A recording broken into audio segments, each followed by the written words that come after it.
Que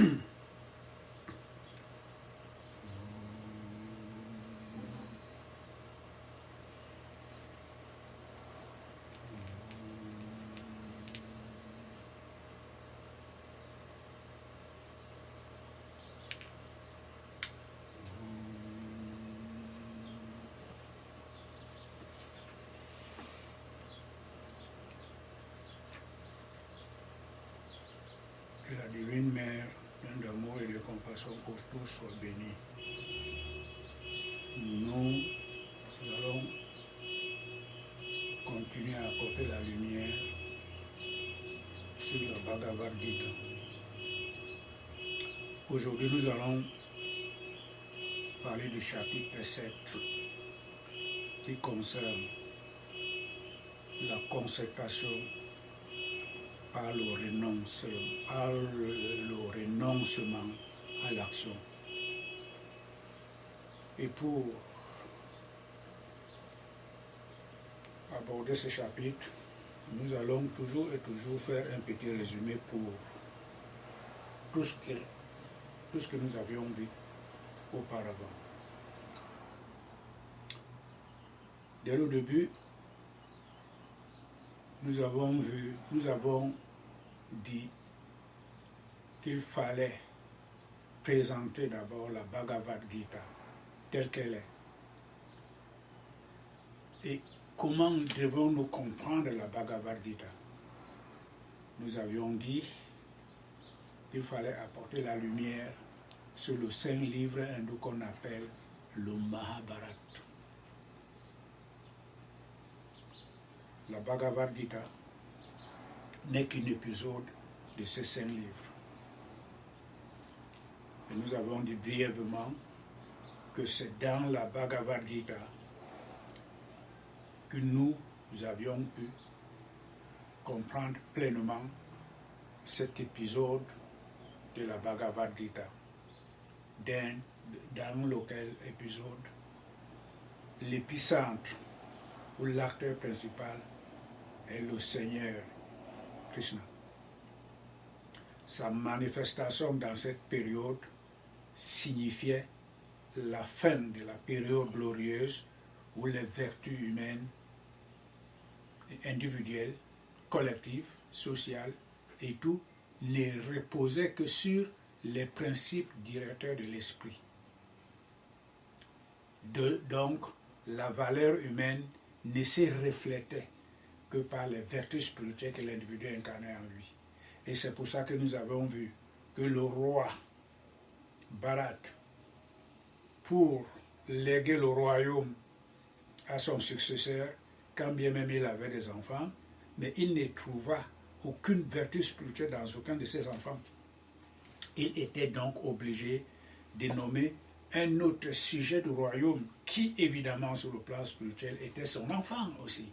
Parce que le roi représente la divinité pour laquelle tout est un devant lui. Il n'y a pas de différence.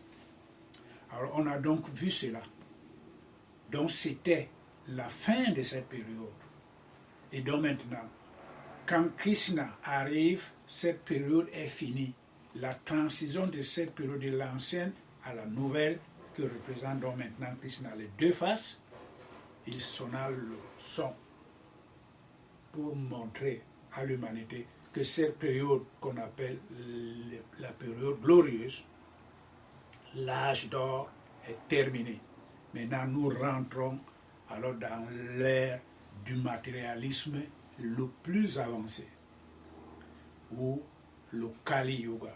C'est ce que nous avions apporté comme lumière pour la meilleure compréhension de la Bhagavad Gita. Alors commence alors cette période où c'est le jeu devra se prononcer. Les vertus anciennes ont disparu. On voit alors la succession. Maintenant, le roi aveugle qui avait les enfants, qui n'avait aucune vertu morale, commençant par lui-même qui était le symbole d'un être humain ordinaire. Le corps est aveugle, il ne comprend rien de la spiritualité, il n'y a aucune étincelle divine, mais il veut gouverner. Alors cela se manifeste à notre époque et au cours de l'histoire, tel que, quoi qu'il en soit, c'est d'abord la matière, l'énergie de la matière qui gouverne le corps, qui gouverne l'individu en somme. Il est aveugle, l'individu souffre jusqu'au moment où il y aura l'émergence de l'esprit, afin que l'esprit commence à contrôler alors son existence propre. Donc on a vu le roi aveugle, avec ses transactions, ainsi de suite, ainsi de suite. Donc il commença alors à manifester pleinement et au quotidien l'âge du Yoga Kali, l'âge de la matière ou le Yoga Kali dans lequel nous vivons actuellement.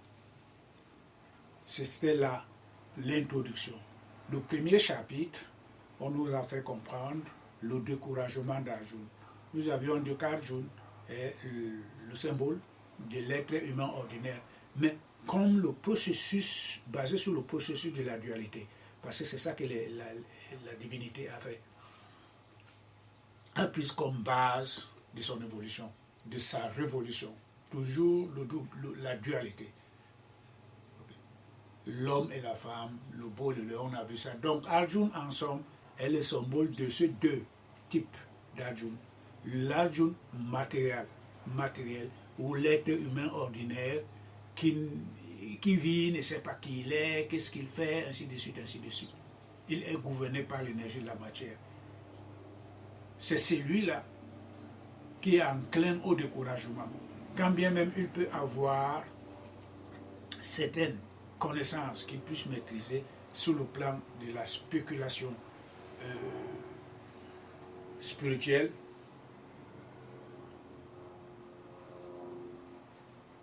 il s'embourbe. Il a les connaissances religieuses, il s'embourbe et il ne sait pas ce qu'il est en train de faire. Et il est en prise au doute. Il se perd. Alors il a appris ceci, il vit les brimades, il vit l'injustice, il vit toutes les atrocités. Il a vécu tout cela, tout ce qui peut être néfaste à l'individu. Il a tout vécu. Mais maintenant, pour prendre position et faire quelque chose, quand bien même il appartient à la caste guerrière, pour pouvoir se lever, prendre l'épée et se battre contre le mensonge pour le triomphe de la vérité, il s'embourbe dans ses connaissances telles qu'il ne doit pas verser le sang parce que la religion lui enseigne ceci, cela. C'est ça qui a composé alors le découragement d'Arjuna. C'est cet aspect-là premier, c'est cet aspect premier dans cette dualité d'Arjuna que nous avions pu apporter, la lumière sur le fait que l'être humain ordinaire a toujours et aura toujours besoin d'un guide pour s'en sortir de son esclavage spirituel au point de parvenir à la libération par la connaissance. Il aura toujours et toujours besoin d'un guide spirituel. Alors c'est en ce moment-là que plongé dans ces grands doutes, il est perdu, il ne sait plus quoi faire. Il s'abandonna alors à son maître, Krishna, pour lui dire, maître, je suis ton disciple, guide-moi sur tout ce que je dois faire. C'était là le premier chapitre, le découragement d'Arjuna. Alors au chapitre 2, nous avions vu que l'instructeur, Krishna, lui révéla alors ses faiblesses et il lui indiqua de choisir entre les deux doctrines spéculatives dont nous avions expliqué. Il y a l'une qui est basée sur les enseignements religieux, les Védas. On lui a dit ceci, cela, c'est bon. Mais Krishna lui rappela que cela ne lui indique pas la voie de la libération. Cette connaissance, cette voie religieuse-là ne peut pas lui apporter la lumière, ne peut pas lui apporter la libération, ni le courage dont il a besoin pour aller se battre. Et l'autre voie spéculative, parce qu'il y en avait deux toujours, la dualité, c'est l'introduction sur la pratique du yoga, qui est la voie du devoir. le yoga mine la réalisation de soi, l'unité de soi. C'est ça que Krishna enseignait alors, commençait alors à poser comme base fondamentale pour l'évolution spirituelle d'Arjuna. Voilà donc maintenant un autre aspect d'Arjuna qui va commencer à émerger à partir de ce chapitre 2. Il a en face de lui deux connaissances spéculatives. Il y a les voies religieuses, il y a l'enseignement du yoga. Pourquoi? Parce qu'il a pris conscience qu'il ne peut rien faire de lui-même. Il s'abandonna à son maître et à partir de ce moment-là, le maître, plein d'amour et de compassion pour son disciple, ne peut pas l'abandonner, quoi qu'il en soit. Il commença alors à enseigner tout ceci à Arjuna. Voilà le deuxième chapitre. Alors, quand Arjuna s'était donc incliné, il commença à épouser un esprit de dévotion à son maître. Il écoute, il essaye de comprendre ce que lui dit le maître. Et le maître, dans son pouvoir absolu, donne l'énergie nécessaire à Arjuna pour acquérir la connaissance, la maîtriser et la mettre en pratique. Donc il commence alors au chapitre 3 de lui enseigner les principes directeurs de l'action jusqu'on appelle le karma yoga. C'est ce que nous avions dit. C'est-à-dire, il commençait à poser les jalons d'une action pratiquée d'une manière désintéressée. On n'attend pas le résultat parce qu'on ne peut pas le contrôler. Il a appris à Arjuna que tu te lèves seulement, tu fais ce que tu dois faire. Tu ne dois pas chercher à savoir pourquoi tu le fais et quels sont les résultats que tu attends. Parce que si tu mets de l'ego dans cela, tu n'auras aucun résultat positif dans l'action. Donc l'action juste, c'est une action qui est posée sur le plan du désintéressement. L'action juste, ou autrement dit, une action basée sur l'amour divin. On ne voit que la divinité quand on pose une action. On ne voit pas pour qui on le fait. Parce que la personne en face de soi, elle est divine, mais sa forme peut présenter différentes phases. Mais quoi qu'il en soit, on ne doit voir que la divinité en lui. C'est ça l'accomplissement de l'action juste. Ça, c'est au chapitre 3 que nous avons vu cela. Au chapitre 4, nous avions vu qu'après avoir posé l'action juste, parce que Krishna, Arjuna demanda à Krishna, mais tu me dis que la connaissance est supérieure à l'action, pourquoi tu me laisses alors me combattre? Tous ces processus évolutifs montrent seulement qu'on passe de 0 à 1, de 1 à 2, de 2 va engendrer 3, de 3 va engendrer 4. Donc le processus, il est évolutif. C'est ce que nous devons comprendre. Le découragement, on est embourbé. Maintenant, il y a l'accomplissement selon les doctrines spéculatives. On lui choisit le yoga. Le yoga, par cette pratique de l'action juste, va donner naissance à la connaissance. On ne va pas à la boutique pour l'acheter. Il faut pratiquer cette pratique du yoga, le karma yoga, ou l'action juste, l'action désintéressée. C'est ça qui donnera naissance à la connaissance spirituelle. La connaissance jaillira toute seule. Et Arjuna ne pouvait pas comprendre ça à cette époque parce qu'il n'avait aucune base d'étincelle divine en lui pour comprendre cela.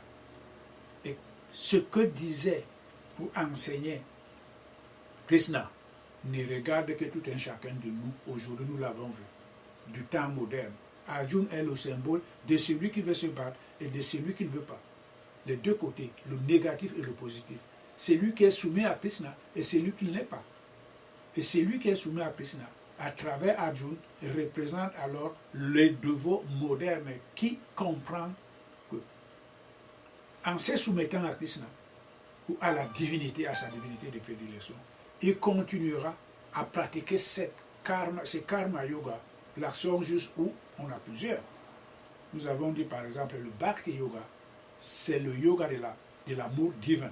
On adore la mère Et ce n'est qu'elle seule qui sait quand est-ce qu'elle pourra jaillir en soi sous la forme de la Kundalini ou de l'énergie cosmique universelle. Ce n'est qu'à partir de cette révélation cosmique que la connaissance jaillira. La connaissance ne peut pas jaillir sans l'éveil de la Kundalini, c'est impossible. Et c'est pour ça qu'Arjuna ne pouvait pas le comprendre.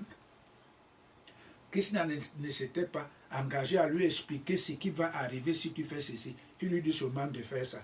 Parce que lui sait, en lui, que quand ceci sera fait, clairement, la divinité en soi-même, qui n'est qu'amour, jaillira sous forme de la connaissance. Donc, c'était là le chapitre 4. La consécration par la connaissance spirituelle. Aujourd'hui, nous allons alors voir la consécration par le renoncement de l'action.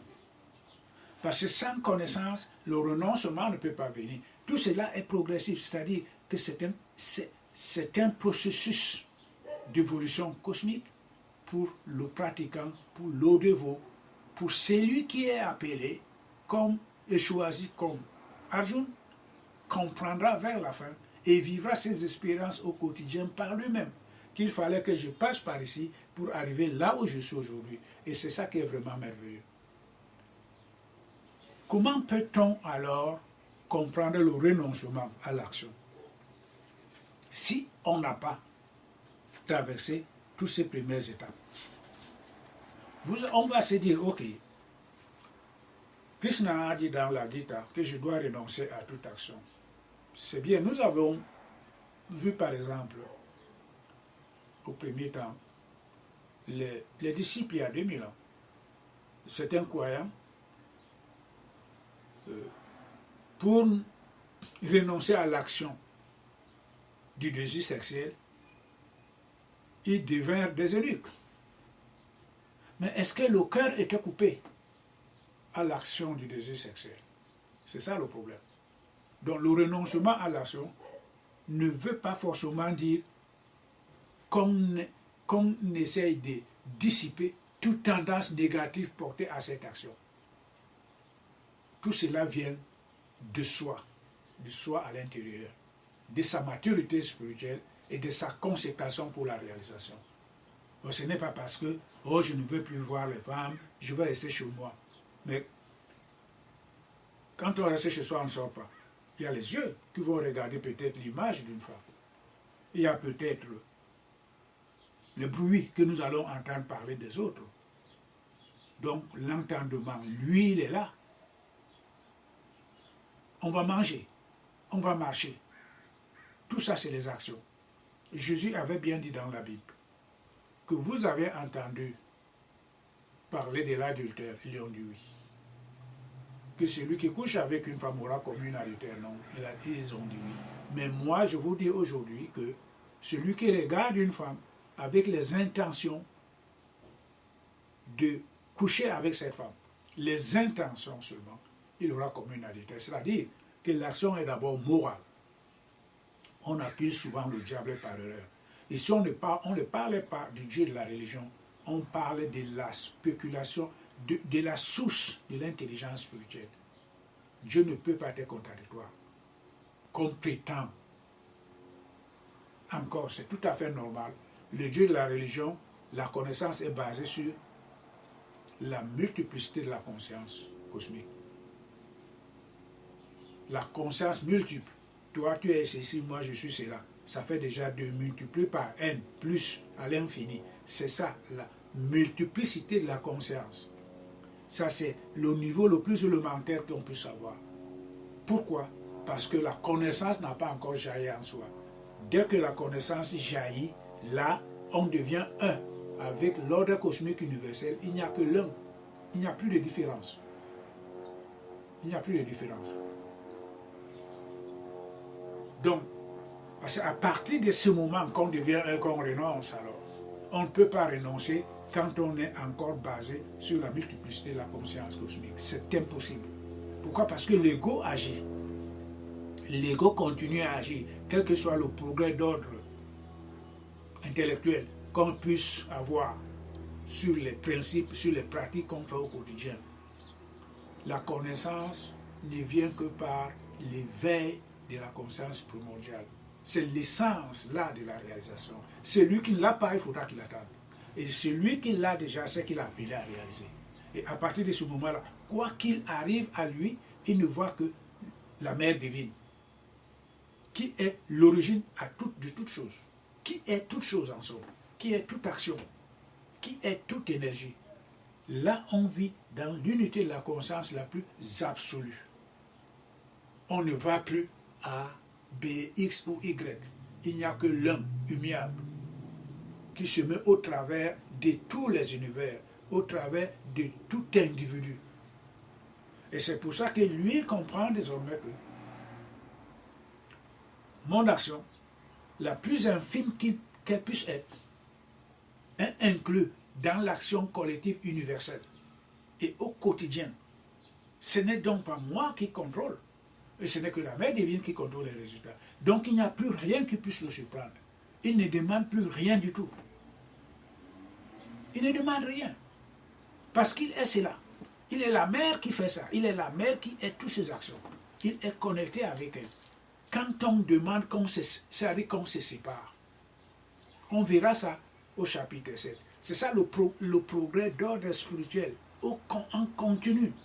Là, il est maintenant basé sur le renoncement à l'action. Le renoncement à l'action, parce que lui, il peut le faire.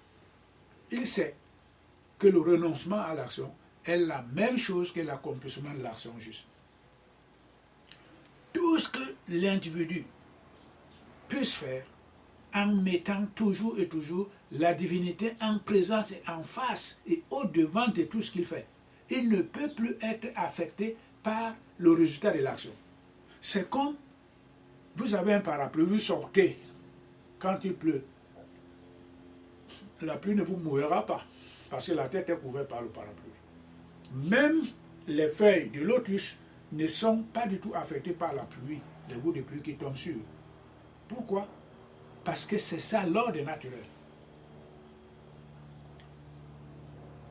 L'être humain qui a atteint déjà ce niveau dont parle Krishna au chapitre 5, qui est en train de faire l'expérience du renoncement de l'action, et c'est lui-là.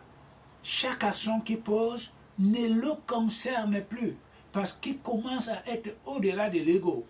Il ne peut que œuvrer pour le bien-être de l'humanité. Son action ne peut plus être injuste. Pourquoi? Parce qu'il a combiné avec la divinité primordiale. Il s'en va vers la réalisation. Donc tout ce qu'il fait, c'est la mère divine qui le fait à travers lui seulement. Il ne contrôle plus rien. Tout ce qui lui arrive, c'est par l'ordre naturel. Il ne les demande pas. Il n'est pas propriétaire des résultats de ses actions. Il accomplit ses actions en l'honneur, comme en somme. Tout ce que l'individu à ce niveau fait est dédié comme sacrifice à la divinité. Quand il rencontre un autre individu, quand il le salue, il ne voit que la mère divine. Son salut s'adresse directement à la mère. Tout ce qu'il va parler à la personne est déduit complètement de l'ego. Il ne cherche rien à obtenir de lui. Il n'exprime que l'amour universel pour lui. Et c'est pour ça que ces gens-là sont beaucoup plus mieux quand ils sont dans la solitude.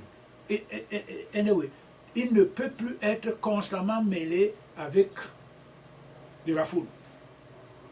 C'est pratiquement impossible. Ils ne peuvent être qu'isolés.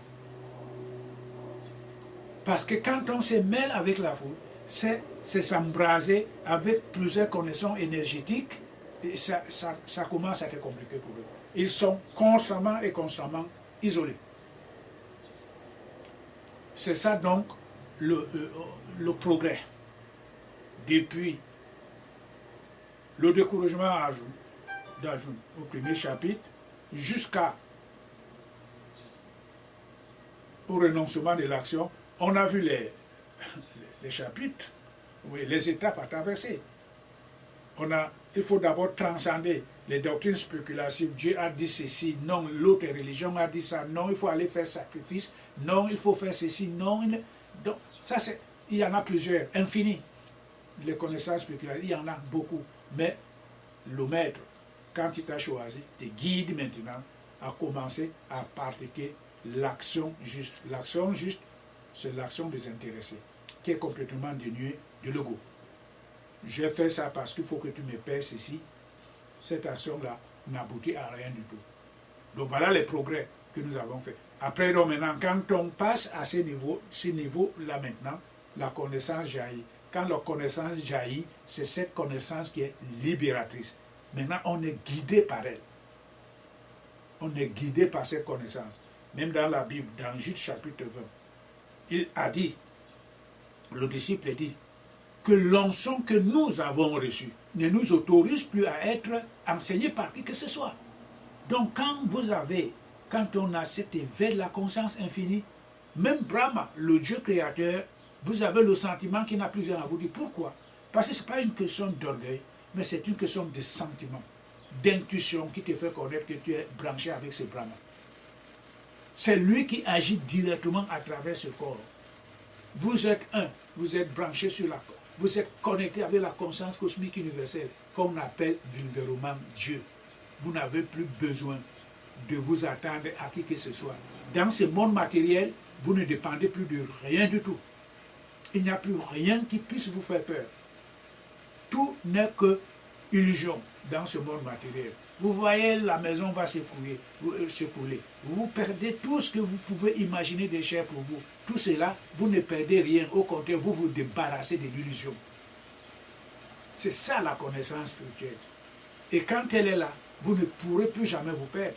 Parce que quand elle jaillit en vous, vous êtes connecté avec cette connaissance qui n'est autre chose que la conscience cosmique universelle ou le divin en soi. Et c'est lui donc maintenant qui prend une autre étape dans son propre progrès spirituel pour dire que cette action que j'ai accomplie, c'est une action juste, débarrassée de tout sentiment de l'ego, ou autrement dit, le renoncement à l'action. On ne peut pas renoncer à l'action quand on est encore gouverné par l'énergie de la matière, ou autrement dit, gouverné par l'énergie de la conscience multiple, où il y a des divisions, où on voit armes différentes de B, ainsi de suite. On ne peut pas accomplir le renoncement de l'action, ou on ne peut pas non plus accomplir l'action juste. On doit se battre pour avoir l'éveil de cette conscience infinie. À partir de son éveil, alors on applique l'action juste. Parce que Dieu seul est juste. Et l'Esprit seul est juste. Sans l'éveil de cet esprit en soi, sans l'élévation de ce Saint-Esprit en soi, on ne peut pas accomplir l'action juste. Ou autrement dit, le renoncement à l'action. Voilà ce que nous dit Krishna. Nous allons lire certains passages. Chapitre 2 du verset 5. Arjuna lui dit, parfois, tu loues, ô Krishna, le renoncement à l'action, et parfois son parfait accomplissement. Dis-moi avec certitude, quel est de deux le meilleur? Ok. L'être même matériel ordinaire ne voit que la différence de certaines choses. Ici, Krishna parle la même chose. C'est-à-dire que le renoncement de l'action ou son juste accomplissement, c'est la même chose. Il va le lui expliquer. Le renoncement à l'action et la consécration par l'action sont l'un et l'autre des moyens d'atteindre à l'émancipation finale. Mais les deux, de la consécration par l'action, est préférable au renoncement.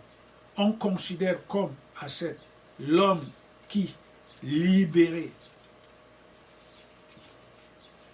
de l'influence des pères des opposés, ne rejette et ne désire rien au bras puissant.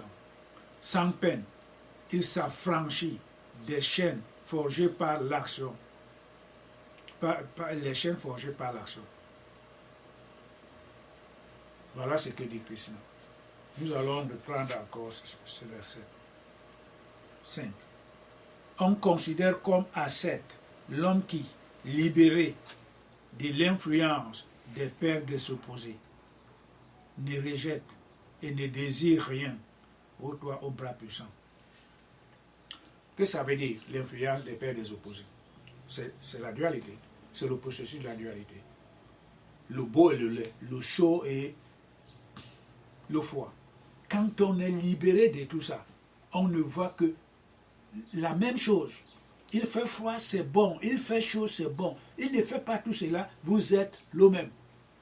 Et Krishna précise bien ici que l'homme libéré de ses pères des opposés, comment peut-on être libéré des pères des opposés? Ce n'est que c'est une question d'énergie, d'un état à un autre. La mère divine, dans son immense amour, quand elle choisit son dévot, elle lui donne l'énergie nécessaire pour transcender d'une étape à une autre. Il faut cette forme d'énergie. C'est pour ça qu'on dit que la connaissance libératrice apporte tout. C'est la connaissance spirituelle. Quand l'on l'a vu au verset 4, au verset 4. C'est ça qui apporte, au chapitre 4, au chapitre 4, c'est ça qui apporte la libération des pères des opposés. Parce que l'esprit est juste seul. L'esprit n'agit plus comme le mental. L'esprit ne voit pas que ça c'est beau, ça c'est juste. L'esprit ne voit que la même chose. Parce que tout est un pour lui. Il n'y a pas de grand, il n'y a pas de petit. Tous ces jeux-là, les pères des opposés, c'est ce processus de la dualité. Ce n'est que sur le plan mental. Et quand on est encore gouverné par cette énergie d'ordre mental ou intellectuel, on ne peut pas poser l'action juste ni le renoncement à cette action, comme le dit Krishna ici. C'est ça que ça veut dire le père des opposés. Tout le monde, tous les êtres humains sont assujettis au plaisir. Au plaisir. Comment peut-on renoncer? Pourquoi? Parce que tout cela est d'ordre matériel. On ne peut pas renoncer à ces plaisirs. Le beau et le vrai, la douleur et la joie. On ne peut pas renoncer à tout ça. Pourquoi? Parce qu'on est encore gouverné par cette forme d'énergie. Mais quand on est libéré de cette énergie matérialistique, alors et alors, on est au-dessus des pères des opposés. On est libéré des pères des opposés. Quelle que soit la situation qui est là devant vous, vous êtes humiliable parce que vous avez transcendé. Aussi longtemps qu'on n'a pas transcendé, on est sujet à passer, à échouer à cet examen. Mais quand on la transcende, c'est fini. On n'a plus besoin de ça. Oh, ça c'est beau. Oh, je suis bien heureux ici. Oh, là-bas, c'était pas bon. C'est ça les pères des opposés. On fait la différence. Ce n'est que l'éveil de la conscience est fini dans son processus d'évolution cosmique. Quand il atteint ces niveaux, vous êtes libéré des pères des opposés. Vous ne voyez que la même chose. Le bon ou le mauvais. Le froid ou la chaleur. Tout est égal pour vous. Et ce n'est qu'à partir de ce moment-là qu'on applique le juste accomplissement de l'action ou le renoncement de cette action. On continue à voir, à écouter ce que dit Krishna.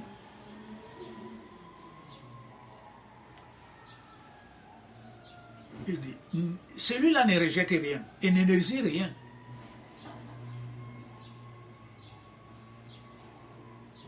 Il s'affranchit des chaînes forgées par l'action. Nous avions dit tout dernièrement que l'individu dans ce monde matériel, son évolution ou son état ne dépend que de l'action. La mère divine, elle est formidable. Parce que c'est elle qui crée le monde. C'est elle qui gouverne le monde de la matière sous la forme de la Maya. Sans aller très loin, il crée le bien, elle crée le mal, et au milieu, elle met le dharma. Et c'était. C'est très facile. Le dharma est au milieu. Elle ne viendra pas te demander, mais qu'est-ce que tu as fait hier? Comme les gens prétendent dans la Bible qu'au dernier jour, il y aura la résurrection de tout le monde, il va juger tout le monde. Ça, c'est encore une fable. L'action qu'on pose au quotidien détermine les résultats de notre futur. Voilà ce qui se passe. Alors cette action-là, l'humanité dans son ensemble est condamnée à cela, y compris commençant par l'individu en soi. Ce qu'il pose comme action va à l'ordre cosmique universel. Et les résultats vont engrossir tout le gros de toutes ces actions au quotidien sur le plan universel. On a les pluies, on a les tremblements de terre, on a tous ces genres de fluides qui s'abattent sur le plan de l'humanité. Et de l'autre côté, ceux qui font le bien compensent. Au lieu qu'il y ait la destruction du tout, il y aura quand même une compensation. Donc voilà les deux côtés. Ici, Krishna nous dit que l'humanité dans son ensemble est forgée par les chaînes de l'action. Sans le savoir, on va regarder une personne, il ne vous a rien dit. On va émettre une pensée négative. La simple petite pensée négative qu'on émet à cette personne, ça s'en va sur le plan cosmique. Il n'y a rien qui se perd. Que ce soit cette personne, que ce soit l'ami ou votre femme ou les enfants à la maison, c'est quelque chose. On ne peut pas se passer de l'action. On ne peut pas.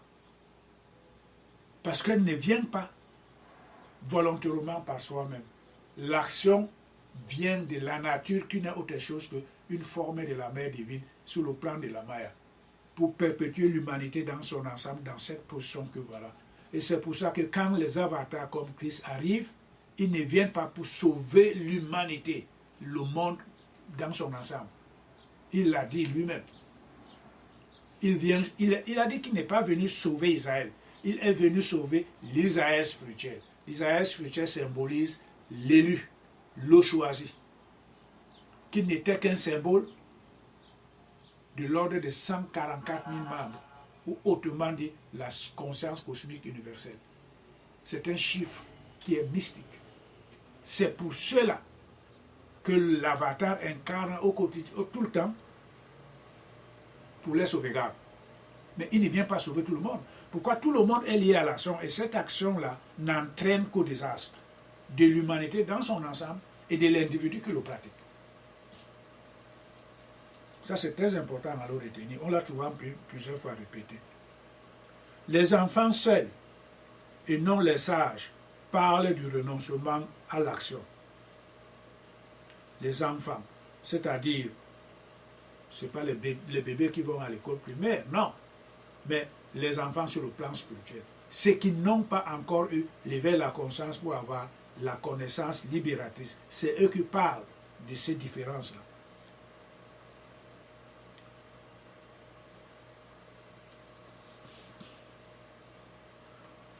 Les enfants seuls, et non les sages, parlent du renoncement à l'action et du juste accomplissement de l'action comme étant deux choses différentes. Qui s'adonne absolument à l'un récolte le fruit de deux. Et l'état atteint par celui qui renonce à l'action est également acquis par celui qui pratique la consécration de l'action. L'homme qui perçoit l'identité des doctrines du Samkhya et du yoga voit clairement. Mais il est difficile d'atteindre au véritable renoncement de l'action sans la pratique de la consécration par l'action au toit, au bras puissant. Voilà ce que dit Arjuna à Krishna. Les enfants sur le plan spirituel pensent qu'il y a une différence entre l'accomplissement de l'action et le renoncement de l'action. Pourquoi? Parce qu'ils n'ont pas la connaissance libératrice. Mais les deux sont la même chose. Tu ne peux atteindre le renoncement à l'action sans la pratique de l'action. Il faut d'abord la pratiquer. Et quand tu la pratiques, tu atteins maintenant le niveau de l'action juste. inhérente en toi, que tout ce que tu fais, tout ce que tu penses, tout ce que tu entends n'est qu'une offrande à la divinité. Il n'y a plus rien qui t'appartient parce que ton ego est complètement dilaté dans la conscience cosmique universelle. Tu n'existais pas. Tu n'es que l'outil que la mère utilise pour le progrès des autres. Il n'y a plus de je veux faire ceci. Alors à partir de ce moment-là, tu n'es plus un enfant qui pense qu'il y a une différence entre l'accomplissement et l'action. Tous les deux sont la même chose pour toi. Voilà ce que veut dire Krishna.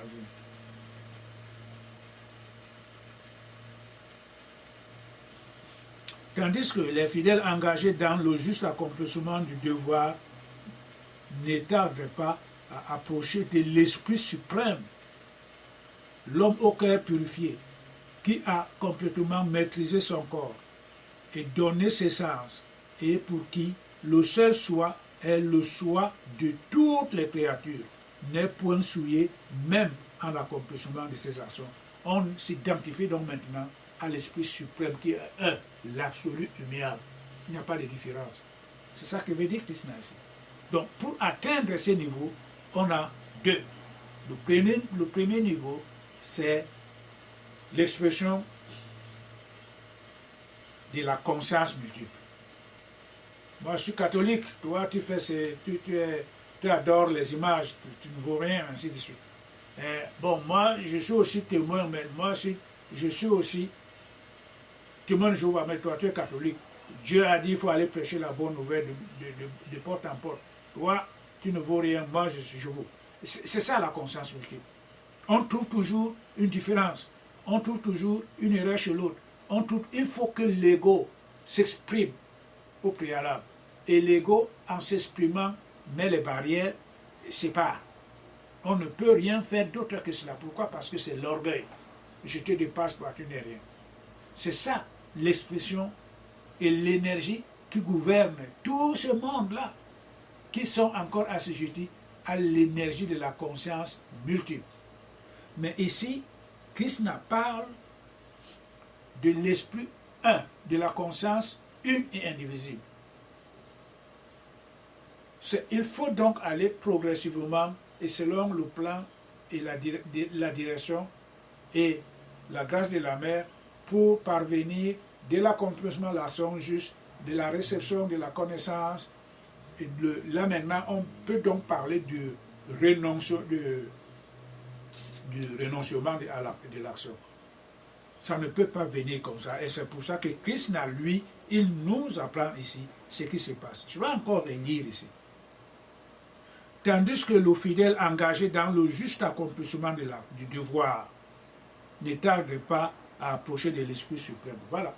C'est-à-dire que quand on applique l'accomplissement de l'action juste ou l'action désintéressée ou l'action de l'amour divin, le yoga de l'amour divin, on s'approche de la divinité. On commence à vivre ces expériences. On le sent. On se voit en lui. Ce n'est plus question qu'on va vous parler de la divinité. Vous vous asseyez sur votre sentier, vous voyez vous-même. Voilà. Vous voyez tout là maintenant, tout devient clair. Il n'y a plus question qu'on vous parle de ceci, cela. Pourquoi? Parce que votre ego se dilate en l'ego universel qui est la mère primordiale. Vous êtes connecté avec elle. Et il n'y a plus de... Et vous êtes complètement différent de l'être humain ordinaire. C'est ça qui est exprimé ici. Il ne tarde pas à s'approcher de l'Esprit suprême. L'homme au cœur purifié, qui a complètement maîtrisé son corps et dominé ses sens, et pour qui le seul soi est le soi universel de toutes les créatures, n'est point souillé. C'est ça. Ça veut dire que quand on vit dans l'unité de la conscience, toute action qu'on veut mettre, toute action qui vient pour qu'elle soit accomplie par vous, ne peut pas être souillé. Vous n'êtes pas souillé par l'accomplissement de cette action. Pourquoi? Parce que cette action que vous émettez, en entendant ou en voyant ou en parlant, n'est que le sacrifice que vous faites à la divinité. Vous n'êtes donc plus souillé parce que vous n'attendez, cette action n'est pas empreinte de l'ego. Voilà ce que ça veut dire. Cette action n'est pas empreinte de l'ego. Quand cette action n'étant plus empreinte de l'ego, vous ne pouvez donc plus être, on n'est plus souillé par l'accomplissement de cette action. Mais aussi longtemps que l'action sera empreinte de l'ego, on attend les résultats. On est souillé. L'eau fidèle qui connaît la vérité divine, pense, je ne fais rien, en voyant, entendant, touchant, sentant, mangeant, se mouvant, dormant et respirant, même en parlant, en abandonnant ou en prenant, ou ouvrant ou fermant les yeux. Il dit, les sens et les organes se portent par impulsion naturelle vers leurs objets. Quiconque, dans les actions, dédie ses œuvres à l'Esprit suprême en écartant tout intérêt égoïste dans les résultats, n'est pas plus atteint par le péché que l'affaire de lotus n'est affectée par l'eau. Nous venons de le dire. Que tout ce que fait là maintenant, quand on atteint ce niveau de la connaissance spirituelle, on se dit que tout ce qui se fait par la nature, je ne suis pas l'auteur de tout ce qui se passe. Et tout ce qui se passe, même en entendant, n'est que l'objet ne provient que par la nature. Et ça s'en va vers les objets des sens. Et moi, j'ai entendu ça. Je suis un avec l'esprit primordial. Donc, tout ce que l'individu fait en ce moment-là n'est plus orienté par les fonctions de l'ego, parce qu'il est au-dessus de ça maintenant. Donc, toute action qu'il pose ne peut pas être reflétée, ne peut plus être reflétée par le sentiment de l'ego. C'est pour ça qu'il n'est plus affecté.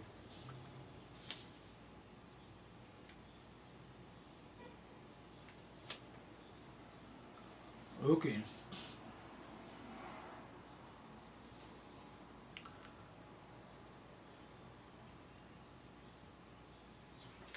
On continue vers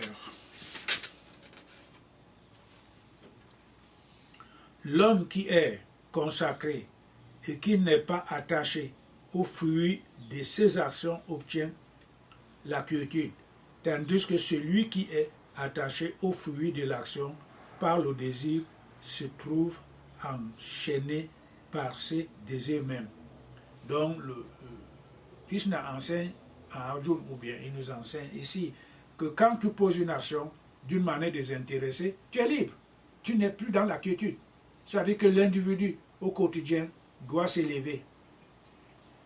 En accomplissant son action, il doit s'élever sans désir aucun. Et accomplir cette action par un devoir pur et sans aucune attente des résultats. Donc il s'affranchit de l'inquiétude. Pourquoi? Parce qu'on n'est rien pour attendre quelque chose. On a fait ça d'une manière délibérée. On croit que c'est individuellement qu'on le fait. Pourquoi? Parce que vous êtes cité par votre nom qu'on vous a donné dans cette nature matérielle. Vous allez combattre, vous allez comparaître au tribunal ou bien défendre ce que nous appelons généralement vos propres intérêts pour une cause quelconque.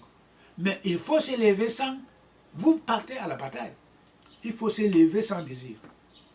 Combattre tout simplement sans attendre aucun résultat. Le résultat de ce procès sera déterminé par la divinité. Il faut tout lui confier.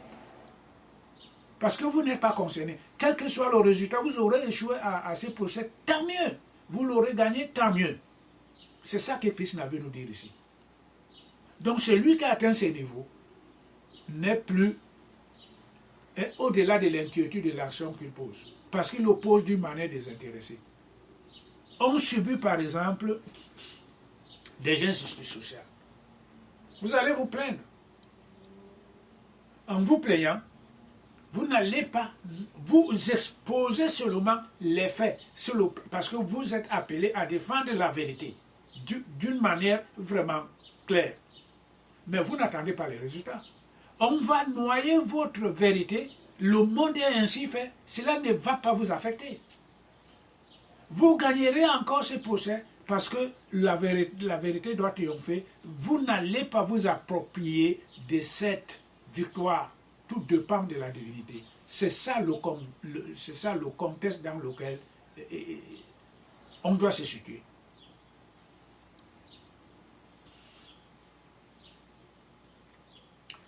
Le sage au soir discipliné, qui a renoncé à son cœur, à toute action, séjourne au palais de...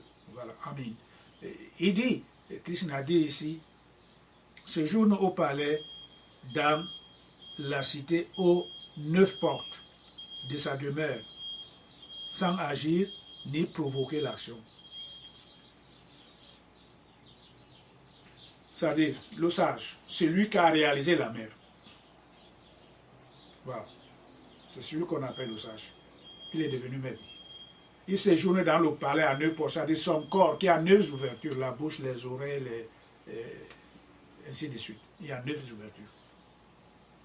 Il agit sans provoquer l'action.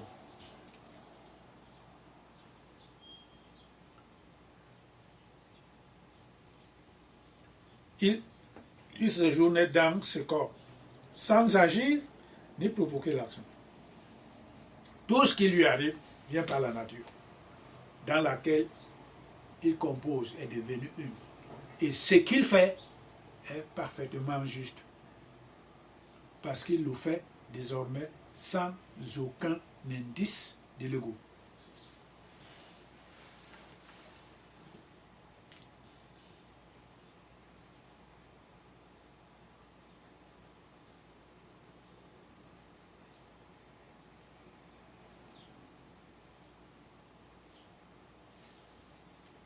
Le Seigneur du monde ne crée ni la faculté d'agir, ni les actions, ni les relations entre l'action et ses fruits.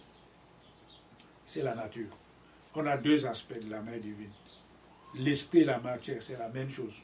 La mère qui descend dans ce monde matériel sous forme de la nature, c'est elle qui fait tout ce que nous trouvons dans notre nature matérielle. Et tout cela n'est que de la Maya. Et son aspect supérieur qu'on appelle l'esprit ne crée pas tout ça. Parce que l'esprit est pur. C'est quelque chose de très fabuleux. On a 2 aspects de la même personne. Et dans une variante infinie de ces 2 aspects. Sur l'aspect matériel, on voit ce qui se passe dans notre monde matériel. Et au quotidien, c'est la mère qui est à l'origine de toutes ces actions. C'est elle qui crée cette maya. Et c'est elle encore la substance libératrice de cette même maya. Et sans laquelle nous ne pourrons arriver. Donc son autre aspect qui est supérieur, qui est l'esprit, il est humiliable, qu'on appelle le macrocosme. Il est humiliable. Il est distinct de tout ce qui se passe dans le monde matériel. On ne peut donc pas mélanger l'esprit et la matière. L'esprit et la matière, ou autrement dit la maya et la sagesse, on ne peut pas les mélanger.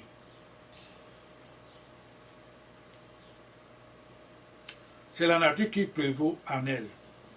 Le Seigneur ne fait pas sienne. Les actions des hommes, qu'elles soient méritoires ou impies, la vérité est obscurcie par ce qui n'est pas la vérité, d'où l'égarement de toutes les créatures.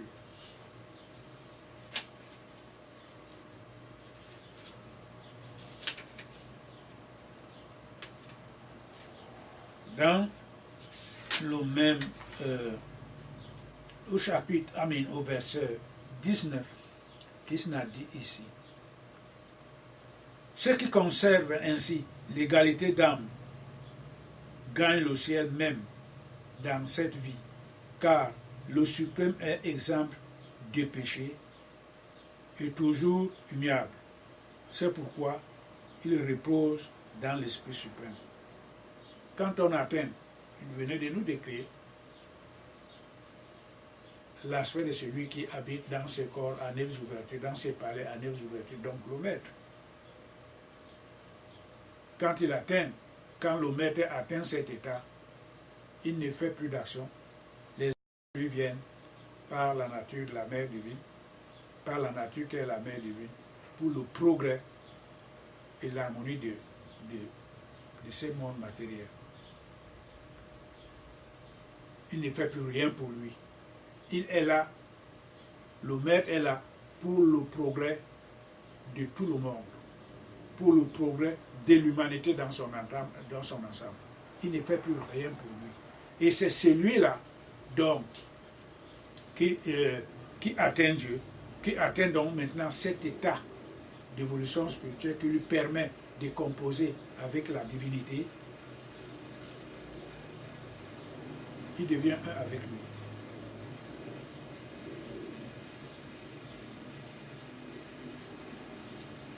L'homme qui connaît l'Esprit suprême, qui n'est pas abusé et qui s'attache à lui, ne se réjouit pas des choses agréables et ne se lamente point en affrontant celles qui sont désagréables. Voilà. Le maître a atteint l'état de la perfection. Il ne voit que la même chose. Il ne peut plus se lamenter. Oh, ceci c'est bon. Oh, ceci n'est pas bon. Oh, il est content quand il voit ce qui est bon. Il devient mécontent quand ça devient un peu trouble. Le maître n'est plus là, encore assujetti sur le plan de la dualité, ou bien sur les paires des opposés. Il les aura transcendés depuis très longtemps. Il ne voit que la même chose, la mère divine. Quand on donne la monnaie à une personne, un billet d'$1, par exemple, $5, chaque billet a double face, a deux faces. Ces deux faces ne sont pas identiques. Et quand on donne un billet à quelqu'un qui a faim, même s'il n'a pas faim, et on te donne un billet d'argent, on te tend un billet d'argent, tu prends ça, tu dis merci, tu mets dans la bouche. Tu ne vas pas séparer. C'est ça le symbole de la divinité. Et surtout, ceux qui sont appelés à la réalisation, la mère divine doit détruire le mental ordinaire de son dévot. C'est à cette période-là que c'est très pénible pour lui. Il n'est pas encore le maître, mais il faut qu'il passe par là, à travers toutes ces souffrances-là, qu'on commence à comprendre que ça ne sert à rien du tout de séparer. On commence à comprendre petit à petit qu'il ne faut que supporter. Et ce n'est que la mère divine qui accorde l'intrépidité pour supporter tout cela. Et si on essaye de refuser, de compatir avec l'action divine pour tout ce qui t'arrive, vous vous mettrez toujours, on se mettra toujours en diapason, en contradiction, en lutte perpétuelle avec le soi suprême. Parce que qu'est-ce qu'on représente? On représente le soi individuel qui est toujours et toujours en désaccord avec le soi même. Et en plus, avec le soi suprême. Donc, le processus de l'évolution de conscience pour tout un chacun, pour ceux qui sont appelés, par exemple, vivent une seule face de cette monnaie qui est la mer. Et cette face n'est que la destruction. Ils ne peuvent pas attendre quoi que ce soit au quotidien. Et ça, c'est les exemples qu'ils, pour certains, doivent vivre. À partir du moment où il est vie, il ne s'attend plus à rien du tout. S'il y a le soleil qui brille pour lui, ou bien il a quelque chose dans la journée, c'est merci la mer. Mais il ne s'attend plus à rien du tout de bon dans ce monde matériel qui puisse lui arriver. Parce qu'il y a un maître, Vivekananda a dit, pour celui qui aura osé de regarder la face de la mort, d'embrasser la face de la mort, et en même temps commencer la danse de la destruction massive, pour celui-là, la mer arrive. Mais quand la mer arrive pour celui-là, ce n'est pas du gâteau qu'elle t'apporte. Ce n'est pas du gâteau. Ce n'est pas viens manger ici. Non, il n'y a plus ça. Et ça, il faut oublier. Il faut oublier. Tout l'ordre de la matière pour ces dévots doit être détruit. Pour rebâtir la personne, la nouvelle personnalité, qui sera alors à l'image d'elle-même, dans la pure clarté, dans la pure perfection, afin de se servir de lui comme étant un outil pour le progrès des autres. Mais là, on est forgé à 1000 degrés. Et elle s'en fout, elle va vous forger à 1000 degrés. Vous allez pleurer, elle va te dire que non. Tu vois, dans ce monde, ça ne sert à rien de pleurer. Ça ne sert à rien de pleurer. Vous n'avez pas choisi ça vous-même pour vous enfuir. Elle vous a choisi, elle va vous maintenir là. Vous allez voir toutes les souffrances inimaginables dans votre existence.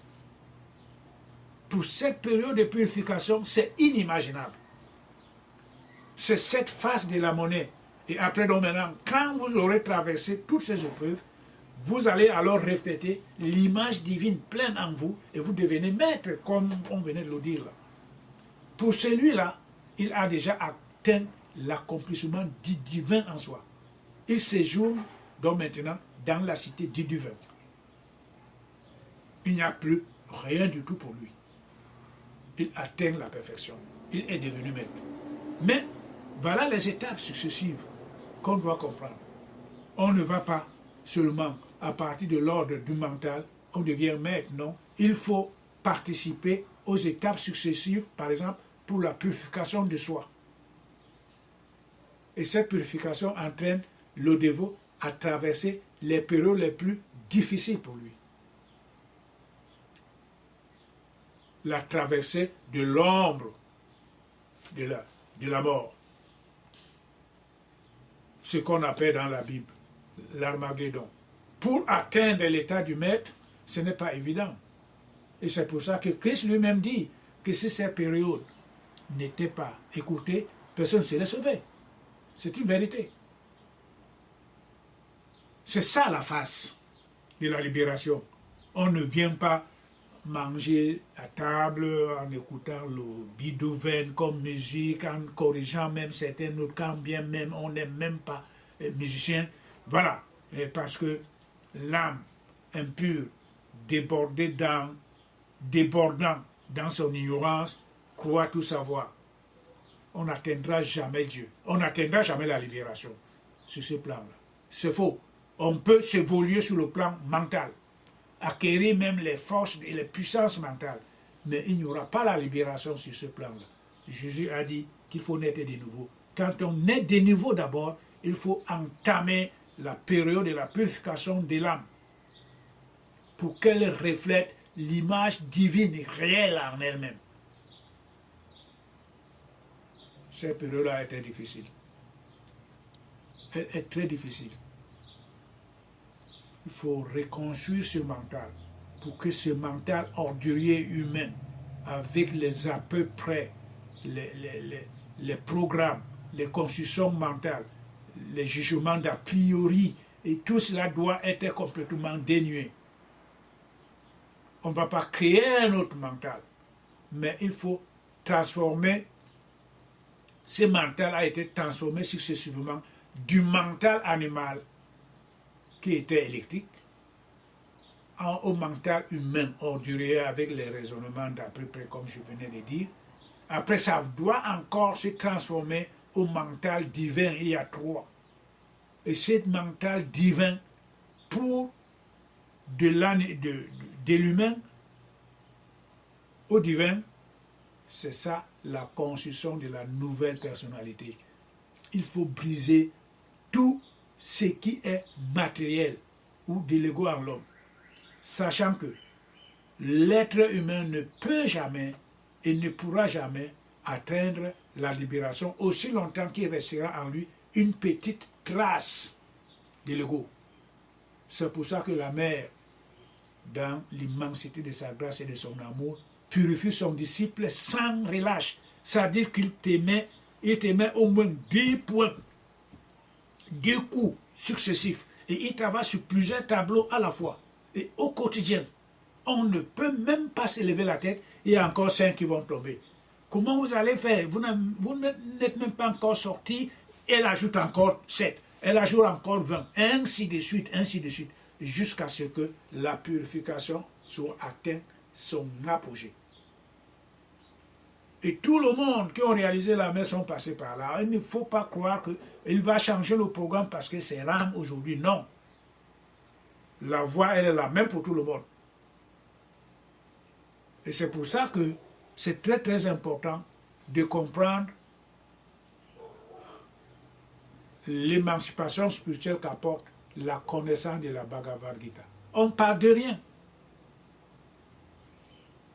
On cherche qu'avec toutes les religions, on meurt, on revient, on continue, on meurt. Combien d'incarnations?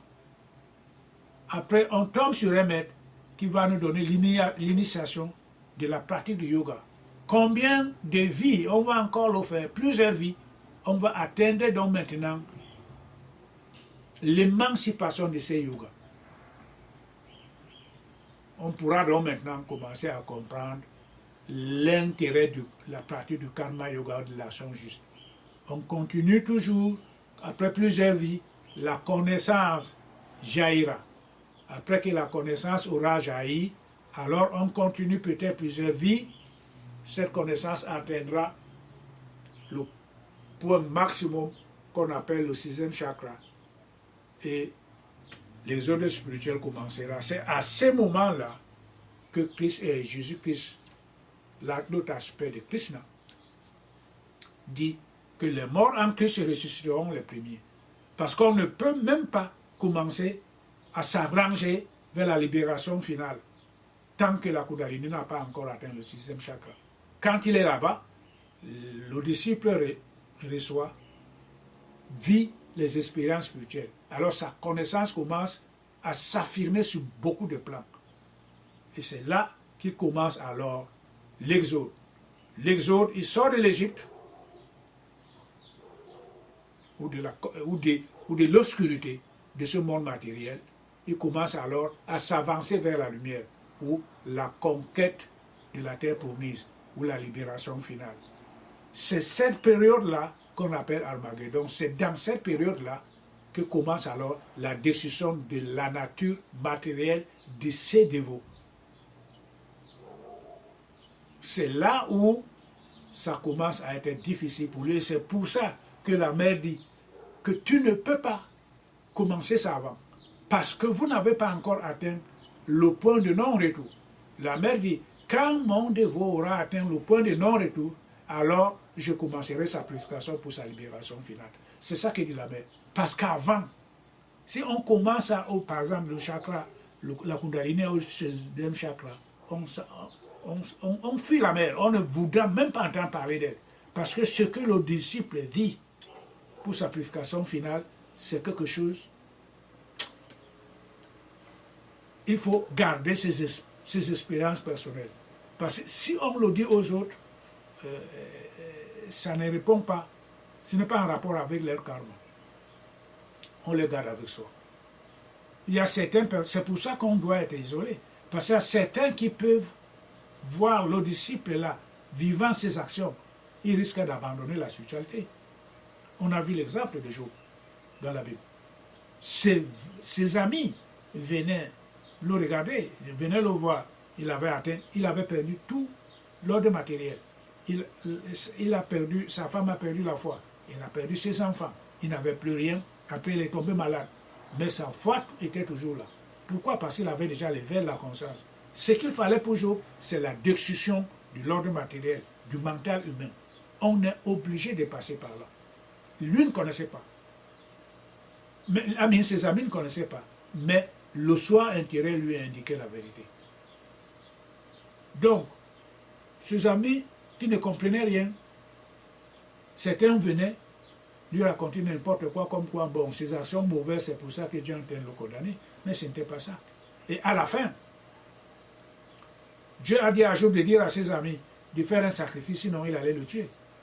Il allait les tuer. C'est ce qui est écrit dans la Bible. Donc, au temps moderne aujourd'hui, le Job représente celui qui a eu l'éveil de la conscience, il s'achemine vers la libération finale. Il doit vivre les mêmes conditions spirituelles, matérielles donc, Job vivait. Mais ses amis qui sont là à côté, la mère divine est obligée de les écarter. Il faut qu'ils vivent seuls. Il ne doit même plus être en contact avec eux, sur plusieurs façons. Un, ils n'ont plus rien à se dire. Parce que eux, ils vivent sur l'état de la conscience multiple. Donc la dualité, le vrai, le faux, ils sont là.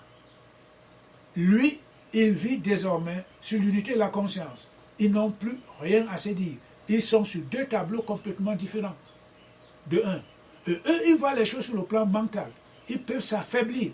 Dire que bon, mais vraiment pour ce que nous faisons comme yoga là, pourquoi, si vraiment la mère divine, si c'est vraiment la mère divine, ils peuvent mettre en cause même la justice et l'amour de la mère divine à travers les épreuves que vit son dévot. Donc la mère est obligée de les éloigner de lui. Donc lui, il vit seul. Il est obligé de vivre seul. Voilà ce qui se passe. En somme. Ok.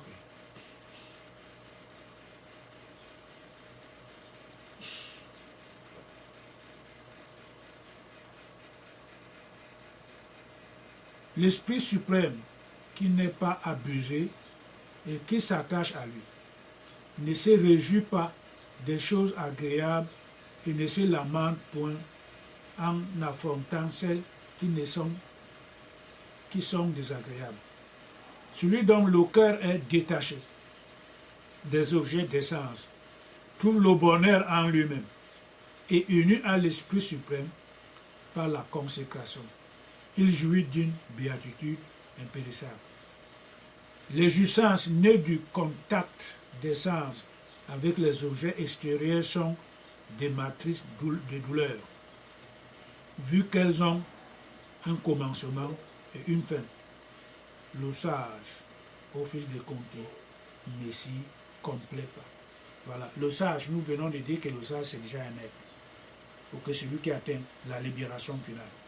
Il est devenu l'océan infini de la connaissance primordiale. C'est quelque chose. Quand on rêve d'y atteindre là, c'est ça le but réel de l'être humain. Et quand on a la grâce de la mère divine, d'être connecté avec elle et de s'avancer résolument vers là, on est heureux. Parce que tout ce qui peut arriver autour de celui dont le mental humain est en train d'être détruit et pour qui atteint la perfection, et enfin se joindre, immerger dans cet océan infini la connaissance primordiale, tout ce qui peut lui arriver ne sert à rien. Parce qu'il n'a que les yeux rivés sur son objectif. Il voit tout ceci comme rien. Donc il ne peut même plus se complaire des petites jouissances temporaires du monde matériel. C'est des petites épreuves pour lui. Qu'est-ce qu'il y a dans ce monde? En somme, il n'y a rien de faire ça. Il n'y a rien de bon. Tout ce que les deux yeux, la relativité voient comme étant luxe, tout ceci, ce n'est que la maya. En somme, on comprendra vers la fin que tout ce qui nous dérangeait, tout ce qui devait être détruit, n'était que la maya. Alors, la mer te nettoie tous les jours de la saleté d'hier. On a été à la douche, on n'a même pas pu s'essuyer. Elle trouve que tu ne sens pas bon, elle vient nettoyer. C'est à peu près cela. C'est à peu près cela. Nous, on ne se rend pas compte de l'infini amour que la mère a pour nous. Pour faire cet immense travail-là. On ne devient pas maître, mais on devient maître par la volonté de la mère et par son choix. Et c'est pour ça que quand on rencontre un maître, il faut saluer la mère. Parce que ce maître-là, pour tout ce qu'il a souffert, il est en mesure de supporter le karma de beaucoup et de leur apporter la grâce de la mère divine dont ils en ont besoin pour la résolution de leurs problèmes dans le monde matériel. Donc, celui qui a immergé dans l'océan infini de la connaissance primordiale n'a plus besoin de complaire pour tout ce qui se passe dans ce monde matériel. Il n'y a plus rien ici. Et c'est pour ça que, si avancé, quand on a déjà cette connaissance émergée en soi, qui te guide au quotidien et qui te fait vivre des expériences, ça t'apporte Cette connaissance nous apporte la force de se maintenir. Il n'y a plus rien du tout qui puisse chavirer encore ce navire. Parce que la mer dit, quand tu as atteint ce niveau de non-retour, en ce moment-là que je commence la perfection. Elle est très sage, la mer. Elle ne peut pas commencer la destruction d'ordre mental quand on n'a pas encore atteint l'état de l'exode. On se souvient. On se souvient. L'Égypte. Les Juifs sont allés en Égypte. Ils étaient 12 avec leur père. Ok? Bon, maintenant, en sortant de là, il fallait qu'ils atteignent le chiffre 6. Ils étaient 600 000 ans, enfants, vieillards et tout, quand ils sortaient de l'Égypte. Allez dans l'Exode, vous allez voir cela. Le chiffre 6 doit se prononcer. Du premier chakra au 6e au front, il faut que la Kundalini et la mère divine, à partir de sa forme de cette énergie, arrive au front. Là, on est apte maintenant de commencer les autres. Les autres spirituels, c'est le renoncement, la sortie de ce monde matériel. Et on ne sort pas de ce monde matériel avec les valises d'argent, avec les voitures, des fois ça tombe en panne, et avec les maisons, il faut réparer la peinture. Non, on ne sort pas de ce monde comme ça. Il faut que ça soit détruit, que la pensée, même l'image de ce que ça représente soit détruite. Et c'est là la grande force de la mère divine. Quand on le sait désormais ce qu'elle fait, on est heureux pour avoir été choisi par elle. Pour devenir en somme l'outil qu'elle va utiliser pour le bien-être des autres. Parce que c'est difficile. Il faut tout casser. Il faut tout casser à l'individu. Et à partir du moment où on aura tout cassé, on deviendra alors pur. Parfait. Parce que l'esprit seul est pur et parfait. On est connecté avec, on subit cette perfection pour devenir identique à elle. Et quand on le devient, on est alors cette perfection. Infinie en soi-même. C'est ça que Krishna nous apprend ici. Il faut donc voir les étapes successives de cette évolution de conscience. De l'incompréhension en tant que matière jusqu'à l'émergence de la connaissance infinie et libératrice qu'on appelle l'Esprit Saint. Et maintenant, la connaissance commence alors à progresser vers la pure compréhension de l'action qu'on doit poser. Oh, c'est fabuleux. C'est fabuleux vraiment.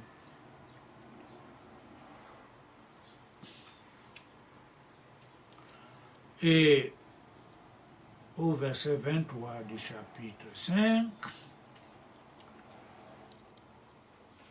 nous allons enfin terminer à lire le grand Seigneur Krishna.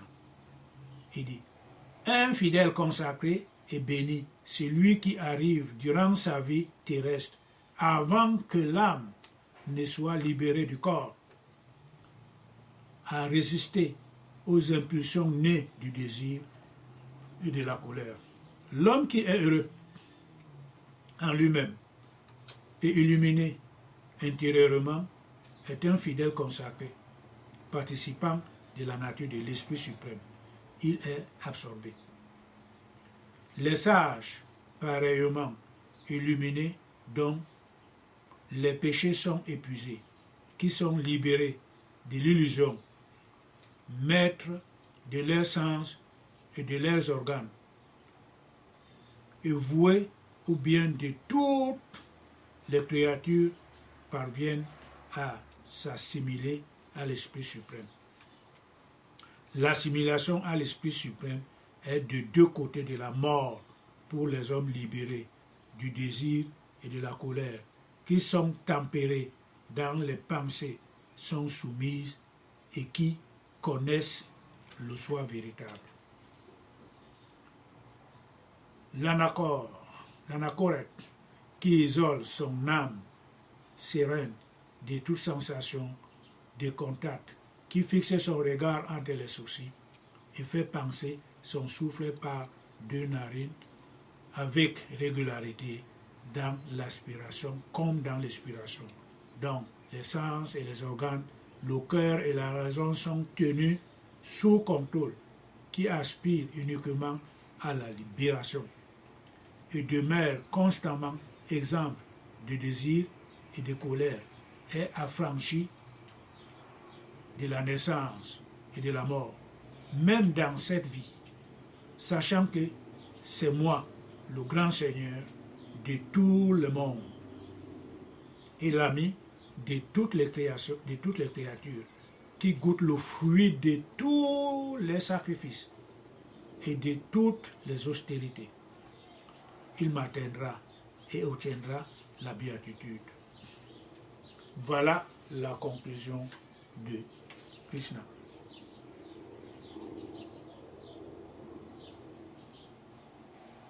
Le sage qui a atteint la réalisation divine et qui séjourne encore dans ce monde pour le progrès et l'humanité, pour le progrès de l'humanité dans son ensemble, agit sous le plan du divin parce qu'il est un avec lui. Il atteint la béatitude de la vie éternelle.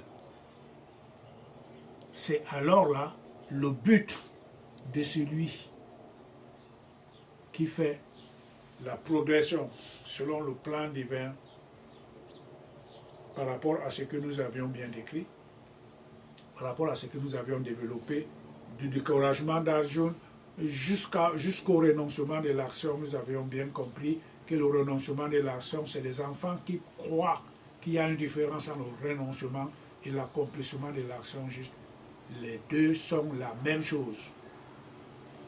Et pour arriver à ce niveau, il faut qu'il y ait la connaissance. C'est pour que la connaissance, l'accomplissement de l'action juste, c'est la base qui donne naissance à la connaissance, à l'impulsion de la connaissance spirituelle qui est libératrice. Une fois qu'elle est atteinte, là maintenant on peut commencer à renoncer. Ou autrement dit, on voit que c'est la même chose que l'accomplissement. Et à partir de ce moment-là, on continue à progresser jusqu'à ce que la mère divine, jusqu'à ce qu'on soit, qu'on devienne maître. On est immergé dans la mer cosmique universelle, la connaissance primordiale. Et en ce moment-là, tout ce que nous faisons est complètement exempt de l'ego. On est maître, on est plein dans la sagesse, et tout ce que nous faisons, et tout ce que le maître fait, c'est pour le progrès universel de tout le monde. C'est pour le progrès universel pour tout le monde. Donc c'est ça que nous allons donc, c'est là où nous allons nous arrêter aujourd'hui. La consécration par le renoncement à l'action. Prochainement, nous allons apporter la lumière sur la maîtrise de soi. Vous voyez, on a la connaissance, on a vu le renoncement de l'action. Et maintenant, Krishna va nous enseigner la maîtrise de soi. Qu'est-ce que ça veut dire ce soi? On ne peut pas parler du soi, on ne peut pas parler de la maîtrise du soi quand on est encore immergé dans le monde multiple, dans l'énergie de la multiplicité de la conscience universelle. On ne peut pas. Parce que ce soi n'est que le représentatif de l'ego. Le soi, je suis qui? Je suis ce corps. On ne peut pas le maîtriser. Parce que c'est la Maya. La Maya est non maîtrisable. C'est la mère qui le dit. Voilà. On ne peut pas maîtriser cet intellect. Il saute d'une branche à une autre comme un singe. On ne peut pas.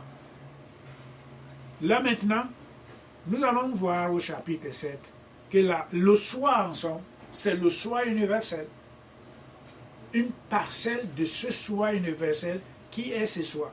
Et c'est ce soi-là que l'Odevo, c'est quelque chose que l'Odevo doit, à partir de cette pratique quotidienne, avec la maîtrise de la mère, soit donc maintenant un avec le soi universel. Et c'est ce soi-là qui va rencontrer la mère divine, ce soi universel. ce soi à l'intérieur est identique au soi universel. Mais ce soi, quand on nous parle de la maîtrise, il est constamment opposé à lui-même. Il est en même temps révolté contre le soi universel. Parce que le soi universel pose les jalons de son évolution finale. Lui, il trouve que c'est impossible. Il y a ceci, il me faut encore assurer ça. Comment je vais payer mon loyer demain? Et il faut réparer ma voiture, je dois travailler. Il est encore sujet à ces désirs de ce monde matériel, à apporter les solutions de ce problème du monde matériel. C'est ça le soi individuel.